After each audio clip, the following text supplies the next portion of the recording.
again with the Writing, Reading, and Speech Assistance area of the Learning Commons. For today's grammar tidbits, we are going to cover hyphens, when you use them and when you don't have to. Now remember, hyphens are those little things. The big things are dashes, and that will be another grammar tidbits for another time.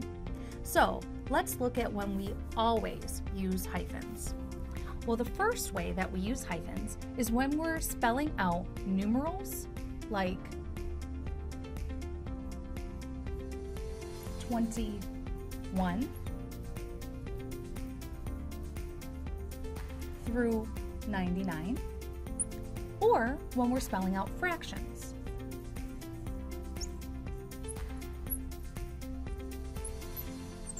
Like 2/3.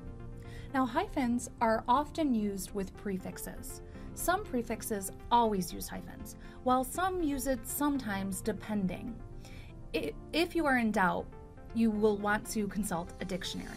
But I'll show you two ways that we always use it with a prefix. We use hyphens with prefixes and numerals, and prefixes and proper nouns. So, pre 19th century and un-American.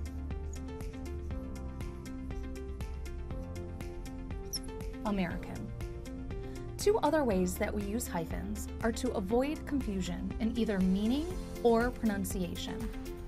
If a word has two different meanings depending on the hyphen, you want to make sure you're using it correctly.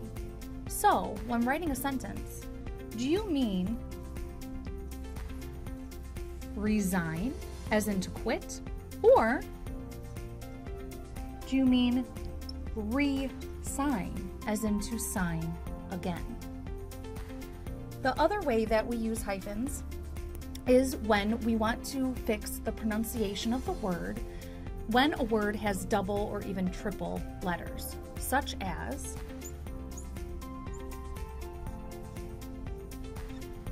here we have two O's. Now, if we didn't use a hyphen here, we will pronounce that coup, but that's not what we mean.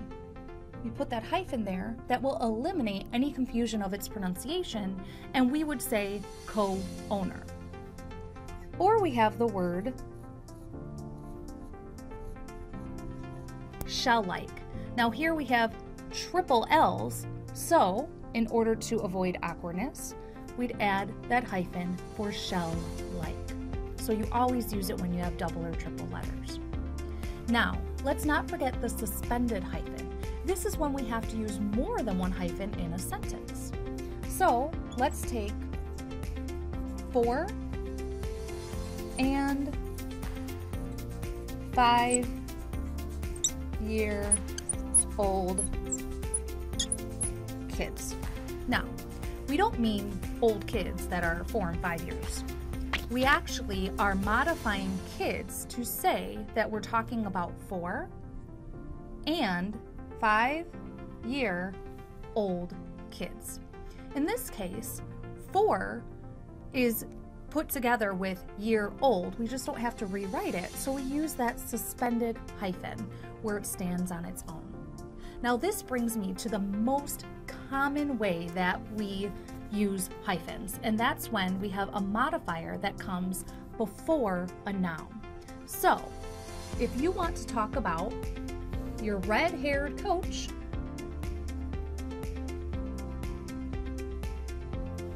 you have to combine those two words to modify coach. We don't mean that you have a haired coach who's red, so you have to combine them using that hyphen.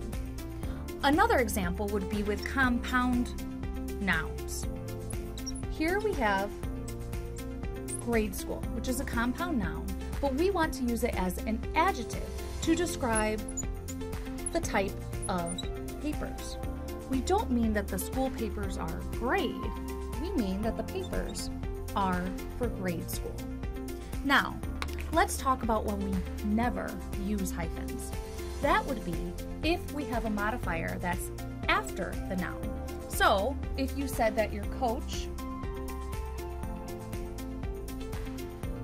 was red-haired, you would not put the hyphen there. In fact, you probably wouldn't say that. You'd probably say your coach has red hair.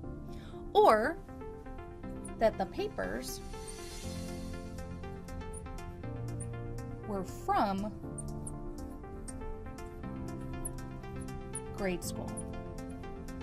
So remember, whenever you use that modifier after the noun, you never use a hyphen. The other time you never use a hyphen is with those ly words, like commonly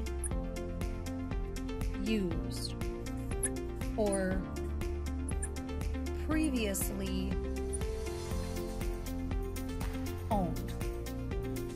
Here, these are actually adverbs, so you never use a hyphen with your ly adverbs.